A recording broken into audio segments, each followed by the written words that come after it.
তো হ্যালো বন্ধুরা, আজকে আমার একটা নতুন ভিডিও থেকে তোমাদেরকে সবাইকে স্বাগতম। তো আশা করি সবাই তোমরা ভালো আছো ও আমিও ভালো আছি।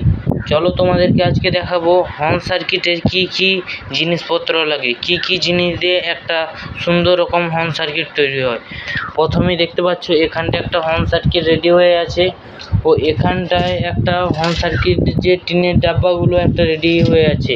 পেছন ধারটা দেখাবো, পেছন ধারটায় শুধু সকেটগুলো লাগানো আছে ও হর্ন সার্কিটের কি লাগে চলো তোমাদেরকে দেখাই।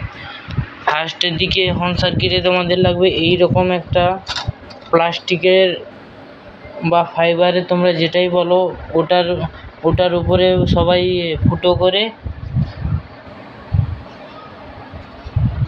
ভলিউম সুইচ টুইচ সব কিছুই লাগানো হয়। তো তারপরে মেন যেটা লাগবে সেটা হলো এই রকম একটা কিছু বোর্ড, এই রকম একটা বোর্ড লাগবে, এইরকম একটা বোর্ড লাগবে। তাহলে হোম সার্কিটের এটাকে হোম সার্কিটের আলাদা হয় ও বক্সে যে ক্রস ওভার হয় ক্রস ওভারের আলাদা হয়। তারপরে আরও কিছু জিনিস লাগবে, যেমন হলো তোমাদের তাঁতার লাগবে, প্লাস লাগবে, আরও প্রচুর জিনিস লাগবে একটা হোম সার্কিট করতে। তো একটা আরও যেটা রেডি হয়েছে ওটা দেখাচ্ছি। এইরকম একটা মিউজিকের যে এগুলো হয় না, মিউজিকের যে মানে একটার পর একটা মিউজিক চলবে বন্ধ হবে,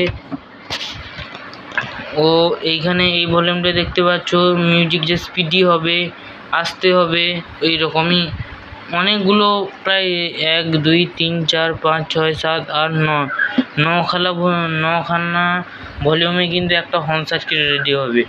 ও এইখানে দেখতে পাচ্ছ 12 ভোল্টের একটা ট্রান্সফরমার লাগানো আছে ও এখানটা দেখতে পাচ্ছ আরও নানা রকম ক্যাপাসিটার আরও দিয়ে তৈরি করা হয়েছে ও অসংখ্য কাজ। যারা এইখানে আরও একটা ভালো জিনিস দেখতে পেলাম, এইখানে দেখতে পাচ্ছ যে ছোট যে খেলনার যে মিউজিকগুলো হয় না, ওইগুলো দিয়ে কিন্তু হোম সার্কিটের মিউজিকটা হয়, ওইগুলো দিয়েই তৈরি করে। ও আজকের ভিডিও এতটুকুই। যদি ভিডিওটা ভালো লেগে থাকে অবশ্যই একটা লাইক করো ও চ্যানেলে নতুন হয়ে থাকলে অবশ্যই চ্যানেলটাকে সাবস্ক্রাইব করো। Tata, bye bye.